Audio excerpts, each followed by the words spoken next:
Saya jarang sekali menggabungkan antara ikhtiar dengan hasil itu, jarang menggabungkan. Takut saya. Kalau kita ingin semuanya berpahala di hadapan Allah Ta'ala, hasil itu adalah bonus dari Allah Ta'ala. Makanya nikmat dari sisi Allah itu bonus. Dan bonus itu adalah penguji kita. Mau kita apakan bonus tersebut? Kalau ikhtiar kita inginkan menjadi pahala, ikhtiarnya kita ini karena kita disuruh oleh Allah Ta'ala. Fa'idha qudiyadis sholatu fantasiru fil ardh. Jadi setelah kita sholat, kita disuruh berlebaran di muka bumi untuk mencari rezeki Allah. Nah, kalau kita sudah tahu dasarnya itu, kita berikhtiar, insya Allah itu sudah karena Allah. Ikhtiarnya sendiri ditulis, dicatat oleh Allah Ta'ala berpahala. Tapi ikhtiarnya jangan lupa harus pakai kas. Jadi ikhtiar sendiri itu punya pahala sendiri. Nah, hasil itu nanti Allah yang menentukan. Kenapa seperti itu? Banyak orang yang berikhtiar akhirnya bangkrut. Karena salah menafsirkan arti ikhtiar itu ya? Karena salah menafsirkan arti ikhtiar. Kalau orang itu langsung yang penting ikhtiar, nanti pasti Allah makan ya jangan bilang pasti.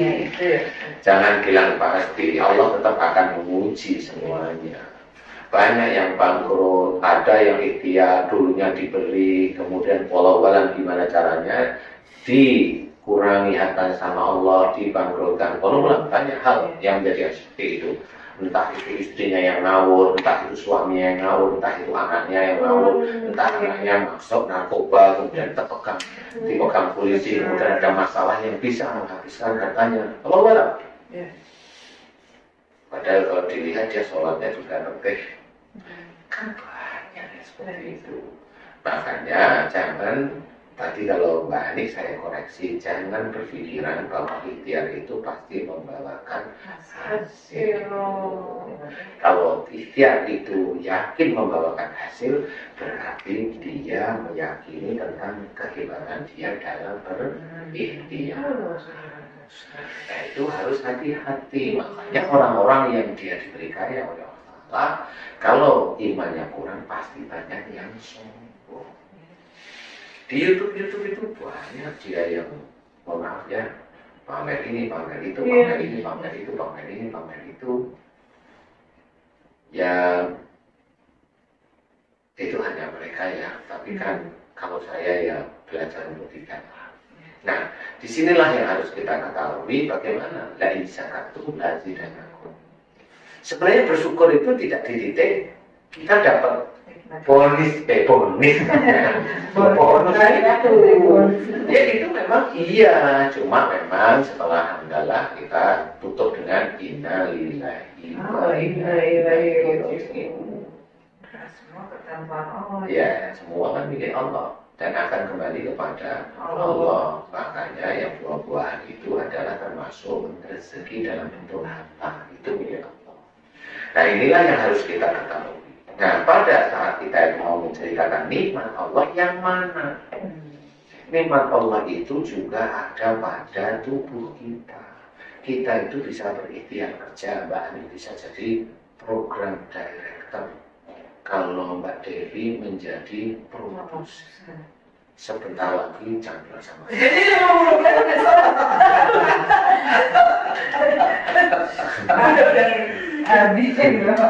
Ya, saya harus dikit aja ya.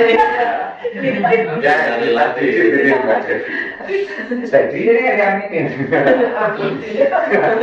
Jadi itu kan sebenarnya salah satu ikhtiar kita, ya sanggap kita lah ya, kita yang termasuk saya juga. Ikhtiar itulah jangan yang harus kita banggakan, jangan. Ikhtiar itu, umpamanya Mbak Devi, Mbak Ani bisa ikut rapat. Rapat gak sih dia Devi? Apa ya? Kalau rapatnya dengan kata-kata yang baik, halus, tertib, santun, itu insya Allah berpahala. Amin. Kalau rapat yang tidak santun, ya itu juga eh, salah satu yang bisa menjadi garis bawah merah istilahnya, yaitu ada catatan dosa, ada apapun bentuknya, apapun alasannya. Tapi pernahkah Mbak Devi, Mbak Ani itu berpikir, Mbak Ani rapat itu diem aja sampai pulang atau berapa tahun sih dia ngaji? Karena saya tanya ini. Ini nggak apa-apa. Berapa? 15 tahun? 26. 20 tahun. Wow, hebat dari gadis. Sampai anaknya sebesar sekarang ya? Ya, oke. Saya tanya. Apakah Mbak Ani, Mbak Devi kalau rapat itu diem saja? Enggak. Enggak, ya pasti bicara. Iya. Ya pasti. Pertanyaan saya, pada rapat itu hanya asal ngomong atau ngomongnya dipikirin? Dipikirin. Pasti ya. Guys, dipikirin ngomong. Iya dong. Iya. Benar siapa? Kalau ngomong, apalagi dengan pimpinan, ngomongnya kasar apa? Aduh. Halo, ini saya tanya nih. Halus ya. Halus guys.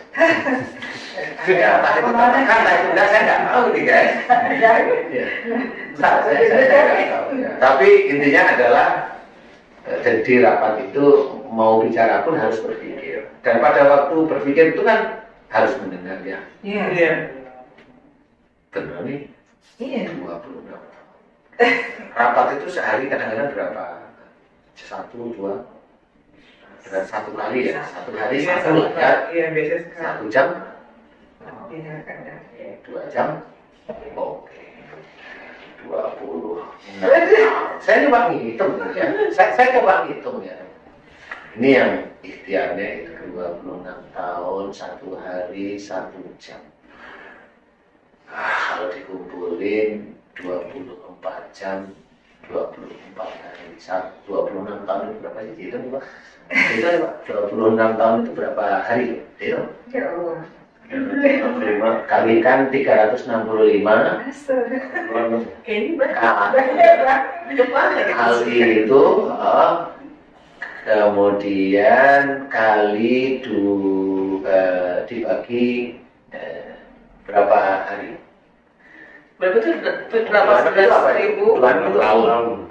26 tahun kali kali 26 tahun Kalau 365 oke, sebentar. Kali 2 jam. Iya, itu jadi berapa kali 26 tahun berarti berapa hari itu? Berapa Pak? Berapa hari? Jadi 18.000 jam dibagi Kali 2 jam. 2 kali berapa? Itu berapa hari jadinya? 790 hari. 790 hari. Kalau 727 hari kalikan 2 jam aja lah, Pak. ya itu 18.000 jam. 18.000 jam. Berapa tahun? Oke. 26 tahun. Ya itu 26 tahun tapi yang efektif 2 jam. Iya. 2 jam. Kalau dibagi 365 sekarang dibagi coba berapa tahun? Sama 18.000 jam. Bagi 365. Nah, 2 tahun rapat. 2 tahun itu rapat full 24 jam. Setiap. Oke. 24 jam. Saya mau ngajak berpikir 18.000 jam. Telinga, otak kita, mulut kita akhirnya dapat bonus dari Allah bulanan dan bonus di luar bulanan. Amin. Pernah disyukuri nggak ya? Saya cuma tanya, pernah disyukuri nggak itu kita mulut kita bisa ngomong di rapat, bisa berpikir rapat itu gimana program MNC bisa begini, pernah disyukuri nggak ya? Syukuri nggak nih? Ya Allah, alhamdulillah, aku bersyukur atas apa yang sudah Engkau berikan tentang iman dan karuniamu yang ada di tubuhku ini, sehingga aku bisa melakukan perbuatan sehari-hari. Semua ini nikmat dari Allah. Alhamdulillah, aku bisa mengerjakan semua pekerjaan setiap hariku. Dari mulai bangun, kau bangunkan, dari tidurku, menjalankan ibadah-ibadahku, menjalankan aktivitas sehari-hari sampai aku lupakan saat itu. Alhamdulillah, semua ini nikmat dari la haula wala quwwata illa billah.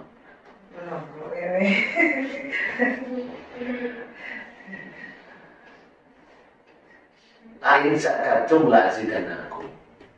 Berarti belum. Kira-kira masuk lain sakatum la azidanakum atau masuk wala in kafartum. Nah, ini pertanyaan aja. Ini hanya pertanyaan. Pertanyaan ini ringan sih. Makanya ayat ini kan sering didakwakan. Sering didengarin. Masuk yang mana ya kita kira-kira? Tiga dua kayaknya gitu ya. Wala in kafartum. Nah ini bentuknya. Inna ada sesungguhnya sisa-sisa Muhammad. Berarti itu di mana ya? Di dunia apa di Dia neraka? belum dari. Makanya kita harus memahami betul. Harta, rezeki dalam bentuk harta itu boleh disyukuri dengan hamdalah, tapi ingat tetap harus ada inna lillahi wa inna ilaihi raji'un. Yang kita syukuri itu adalah alat untuk kita berikhtiar. Alatnya. Emang berapa banyak sih saudara kita, termasuk kita itu yang mensyukuri alatnya. Tiap malam kita mau tidur, alhamdulillah ya Allah, mulai dari pagi engkau bangunkan aku. Yang bangunin siapa? Allah. Karena kenapa? Jiwa kita dikembalikan oleh Allah Ta'ala. Itu Allah semuanya. Kok yang gak disyukuri? Benar. Belum lagi dapat istri yang hebat, dapat suami yang hebat, suami yang dalam kerjaannya itu juga dia ada unsur Allahnya. Istri yang dalam kerjanya hanya nyuruh-nyuruh suaminya.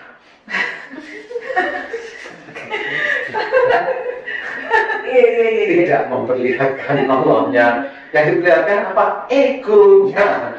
Waduh, ya suami itu udah di tempat kerja udah capek, di rumah suruh nyetrika.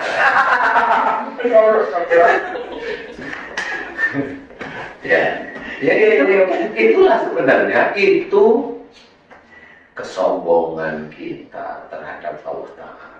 Makanya salah satu firman Allah itu harus dipahami, nggak bisa untuk main-main. Coba kita renungkan satu ayat itu, betul nggak sih? Betul, Pak. Kita betul-betul berpikir, ayo berpikir. Emang pernah kita tuh rapat? Nah yang kebanyakan kan rapat, bangun gedung, bangun jalan, flyover, bangun ini, utang ke sana, utang kemari, rakyat yang bayar juga. Saya, ya alhamdulillah bayar juga. Lah kan, ini merasa, oh itu saya, oh itu yang bangun, oh ini periode saya. Gak ada awalnya. Iya. Susah ya berarti ya. Maksudnya, kita tanpa kita sadari tuh kita nggak sadar kalau kita tuh sangat-sangat kurang bersyukur. Lah ya, makanya di Quran juga ada beberapa ayat menceritakan bahwa sangat sedikit hambaku yang bersyukur. Ya. Nah, kalau kata dalam Quran seperti itu, kalau menurut saya, ini menurut saya, dan saya citir dari ahli-ahli yang hebat, berarti orang Muslim yang masuk surga itu sedikit. Loh, kan sudah jelas. Lain sakatum lazidanakum dari satu ayat aja. Kemudian buntutnya ini jika kita kufur, siksa Allah mati berarti masuk neraka. Nah, yang kita nggak syukur itu apa? Yang kita nggak syukur itu ya salah satunya alat. Alat itu banyak yang dulu kita ini alat. pasangan kita juga Allah. Iya. Anak-anak kita ya bisa aja itu juga Allah. Kendaraan-kendaraan kita ya Allah. Teman-teman di energi ya Allah. Semuanya harus disyukuri. Makanya kalau saya bilang, kalau share sama ratingnya itu enggak bagus, ngapain dulu? Saya senyum-senyum aja. Iya. Karena itu kan bagian dari ujian gitu. Iya, tenang aja, sabar. Iya, bertumbuh. Iya, tetap istiqomah di titik-titik itu. Di sinilah sebenarnya saya ingin menceritakan yang khususnya untuk diri saya sendiri. Ayo mulai sekarang kalau kita itu bangun tidur itu, alhamdulillah pertama kali itu gitu. Dari Allah engkau pengangkat aku. Terus percaya saya. Daripada mau tahajud kayak mau ini. So lebih enteng itu ya. Lah, kan pertanyaan kalau namanya bang bangun tidur enggak? Enggak, tapi kadang kan cuma di lisan. Boleh nggak apa-apa, lisan aja boleh. Tapi tahu bahwa bangun tidurnya kita itu memang dibangunkan oleh Allah Ta'ala. Boleh sih nggak apa-apa. Iya. Ya, alarm tidak sama. Loh, itu karena Allah. Kalau kita itu nggak dengar alarm, ya matilah orang itu. Orang itu jangan mau kita. Orang itu aja. Dia nggak mau lah. Ya masa doain untuk mati ke kita, ya nggak mau, takut juga saya. Ya, walaupun ada yang lo kan mati kan orang. Iya, tapi ya nggak di situ gitu. Saya nggak bikin dengar alarm juga. Sama lah. Ya, nah inilah sebenarnya yang harus kita sadari. Ilmu yang misalnya. Nanti pada waktu kita mau tidur, jadi ingat-ingat lah ya. Introspeksi dulu sebelum doa tidur. Alhamdulillah ya Allah, kau bangunkan aku dari pagi. Kau izinkan aku menjalankan ibadah untukmu ya Allah. Dan kau izinkan aku menjalankan aktivitasku sehari-hari. Dan Alhamdulillah, kau izinkan aku bisa mengerjakan pekerjaan-pekerjaan. Nah, ini kesombongan itu dari sini. Alhamdulillah, engkau mengizinkan aku mengerjakan pekerjaan-pekerjaan yang engkau berikan kepada diriku. Itu yang engkau berikan pada diriku adalah untuk Allah. Pekerjaan itu yang memberi siapa? Allah, walaupun melalui MNC. Alhamdulillah ya Allah. Dan semua pekerjaan itu, semua pekerjaan dan aktivitas sehari-hari bisa aku kerjakan. Alhamdulillah, karena nikmat dan karunia yang kau berikan kepada diriku sejak dalam kandungan. Kok dalam kandungan? Tangan kita nggak cacat, kaki kita nggak cacat, mulut, mata, telinga nggak cacat. Itu dari kandungan. Alhamdulillah ya Allah. La haula wala quwwata illa billah. Selesai itu doa tidur. Nah, coba kalau setiap hari seperti itu, dia harus belajar. Makanya kalau nggak begitu, itu yang sombong. Orang tidur dengan ini, orang tidur dengan ini. Itu gedung itu hebat memang saya. Wah, memang lulusan universitas ini memang hebat. Ya Allah. Nggak ada yang hebat.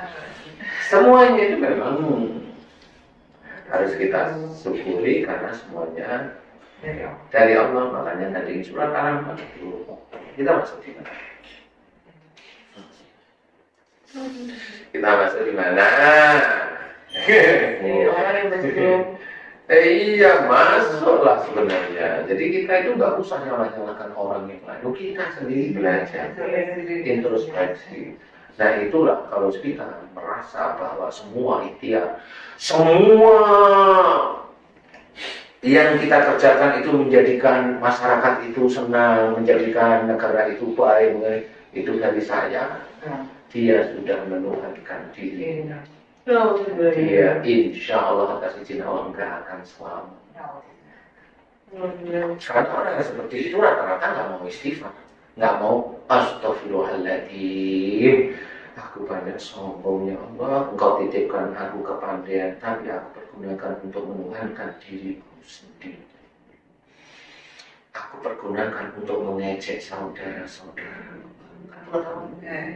Mengejek apa? Jangan macam-macam. Kalau orang yang nggak ngerti agama, saya ejek. orang yang begini, saya aja. Nah itu kan ilmu yang dititipkan oleh Allah Ta'ala hanya untuk mengejek orang lain. Ya sama, ya Allah jika itu tidak ada rasa syukur dari ampun ya ampun, oh ya mohon ampun, ayo. Ilmu ini semuanya titipan dari Allah Ta'ala. Kita itu bisa mengucapkan sesuatu ya dari Allah Ta'ala. Saya pun bisa berdiri di panggung silang mengkolku di atas izin Allah mengizinkan saya mengeluarkan sihir, telur, santet, guna-guna, tumbal. Ilmu dukun itu juga diizinkan saya bisa mengetahui. Dan alhamdulillah selesai. Atas izin Allah, apa yang mau saya banggakan di situ gak ada. Saya hanya berpikir, memang Allah itu hebat. Cuma gitu saja. Nah, disitulah yang harus kita pikirkan. Nggak ada, makanya kalau di sini kan saya mending seperti orang bodoh aja. Diladenin orang nggak apa, saya mending diem aja. Alhamdulillah banyak ya. Ibadah bertemu dalam sadar ini juga izin Allah ya. Semuanya atas izin Allah Ta'ala. Iya memang disyukurin semuanya. Kalau udah disyukurin semuanya, mana sih bab untuk menggerutu? Udah malu sendiri Pak. Malu sendiri. Makanya kalau udah punya suami nggak saya gitu. Iya. Dengan bahasa saya. Bapak. Salah ya Pak. Salah. Semoga menggerut. Ini kok ngeyel sih? Kok melas sih? Iya, Dewi juga loh. Itu kadang-kadang sebagai seorang istri itu kadang suka lupa. Sebelum banget ini suami aku gini kan Mbak. Ya, dalam ini ya, jangan menggerut itu langsung lihat aja. Iya. Ini langsung diingat sendiri. Oh iya, aku gitu. Jadi kan tahu. Oh iya. Jadi nggak asal apa aja itu Bener-bener deh. Alhamdulillah Pak. Alhamdulillah kita belajar Itu mau belajar dan juga masih belajar. Saya hanya cuma ilmu dari Allah Ta'ala itu tanamkan di otak, di hati kita menjadi iman, kan gitu ya.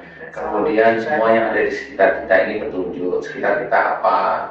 Ya ada suami, ada istri, ada anak, ada apa lagi harta itu apa, rumah, ini berarti semua ini adalah nikmat dari Allah Ta'ala, rezeki dari Allah. Jadi syukuri, bukan untuk digerutui, kan gitu. Kalau ada penguji dari anak kita seperti ini, ya coba diselesaikan dengan iya introspeksi aja. Kalau menguji dari istri atau suami kita, selesaikan dengan baik. Kalau mamanya dilalah, wah suami saya itu susah dinasihatin Ustaz, ya sabar tunggu. Saya sudah gedang aja. Ya tunggulah sabar. Tunggu apa Pak? Kalau kita sebagai tunggu apa Pak? Ya tahu saya juga Pak. Jadi seperti itu. Jadi dari sisi sombong tadi diceritakan, kita nggak usah melihat orang lain. Kita melihat diri kita aja. Kita itu al-faqih, jadi harus dipahami kita banyak kelemahan, banyak kekurangan, sehingga melihat orang lain itu hanya penguji. Kalau ada orang yang bilang begini pada kita, itu penguji kita. Dan yang dilakukan, yang harus kita lakukan adalah sabar. Karena Allah itu boleh kita itu membalas, tetapi yang disukai oleh Allah Ta'ala itu adalah sabar. Memaafkan seperti itu. Nah yang kita inginkan, yang saya inginkan, ya saya berusaha untuk memaafkan seperti itu. Ya kan? Begitulah. Persoalannya antara ujub riya dan sombong. Jadi mudah-mudahan itu bisa menjadi pengingat sehingga sehari-hari kita bisa berdoa bersyukur kepada Allah Ta'ala, termasuk saya ini yang berikan. Karena yang saya takutkan itu pada waktu saya memberikan kalimat-kalimat tadi itu satu ayat. Karulang tanidalo yang takulu mantar. Jarkoni harusnya. Orang Jawa bilang jarkoni. Iso ngajar. Jarkoni itu iso ngajar. Iso lakoni. Jadi omdo, bahasa kita omdo. Tapi memang tuh hati-hati karena kalau dalam Qurannya dijelaskan Allah amat murka. Allah amat murka, karena murkanya Allah itu pasti neraka. Kepada orang yang menyuruh orang lain berbuat baik tapi dia tidak menjalankan. Jadi tetap ayat itu menjadi patokan. Khususnya saya sih, khususnya saya. Karena kalau saya mau ngomong, ayat itu harus menjadi pengingat. Tuing, saya sudah jalani belumnya. Saya segitu akhirnya kalau memang belum, ya saya ngomong yang lain. Kalau belum atau saya harus menutup, saya diam, saya ngomong yang lain. Itu ciri saya. Tapi kalau memang itu diperlukan pada waktu itu dan memang saya berpikir kayaknya harus diceritakan, ya sudah, saya ceritakan. Yang mudah-mudahan apa yang saya ceritakan itu, insya Allah saya sudah menjalankan. Walaupun menjalankan kan nggak ngerti sampai kapan. Maksud ini kalau kita mau negur anak kita udah jalanin dulu belum ya? Kayaknya gitu harusnya. Harus mulai seperti itu. Jadi kalau mamanya nggak benar nih ya. Apakah kita juga udah benar ya, itu untuk yang lingkungan kecil. Kalau lingkungan gede, kalau ada orang ada kekurangannya jangan langsung disalahkan, diejek, dihina, ini nggak perlu. Karena memang manusia kan banyak kekurangan. Tahu sih kita itu memang seperti itu, maafkan aja. Karena Allah itu menyukai yang pemaafan. Alhamdulillahirobbilalamin.